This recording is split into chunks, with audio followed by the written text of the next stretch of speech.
Ayan, good morning guys. Ayan. So, napakaganda ng ating ngayon, panahon. So, hindi na umuulan. Ayan. So, kanina guys, galing ako dun sa taas sa ginagawang camping site. Pagpasok ko dito, pagharap ko, pag ano ko dito sa tulay, pagtapat ko sa tulay. So, may naririnig ako umiiyak na malita kambing. So, ang ano ko, baka nanganak na yung aking alagang inahin na kambing. Kasi kahapon guys, yung ari niya may lumalabas na parang sinyalis ng malapit ng manak. So titingnan ko ngayon kung talaga nanganak na. So samahan niyo ako guys. Tara.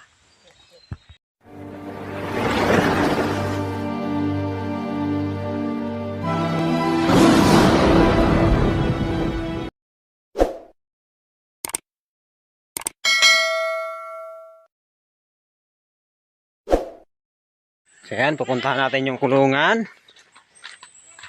Talagang titingnan natin kung talagang nanganak na yung ating alagang inahin na kambing. So ating kung ilan ang anak. Yan nga guys, mayroon. Ayan. So yun. Ayan. Buksan natin. Ayan guys, nanganak na nga oh. Yan.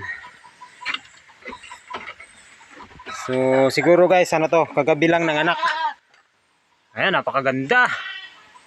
Ang lusog niya oh. Ayan. So ayun yung puso niya guys oh.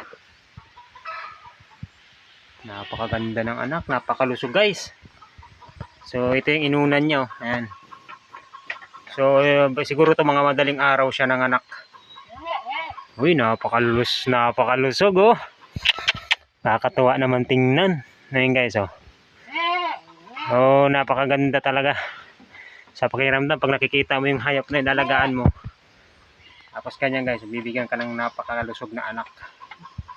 Ayan. So ito ay lalaki guys. Ay, lalaki to.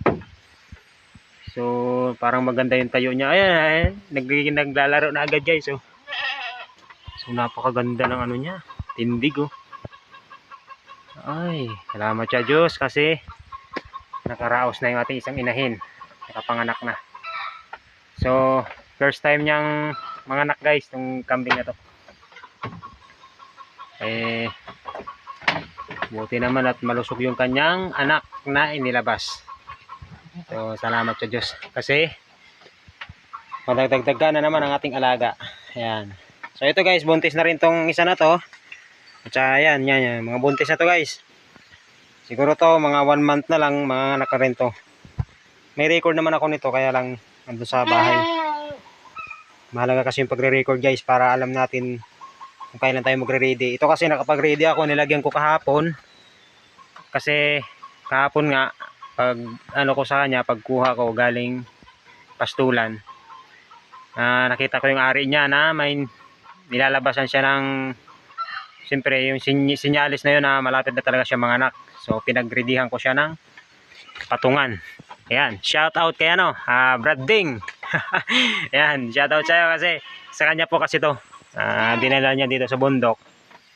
Ayun, ginamit muna natin kasi mahirap na pa kasi pag walang ganito guys. Pag ganito lang kasing kawayan, malambot pa kasi yung mga paa nito. Yan, mga bagong anak na yan.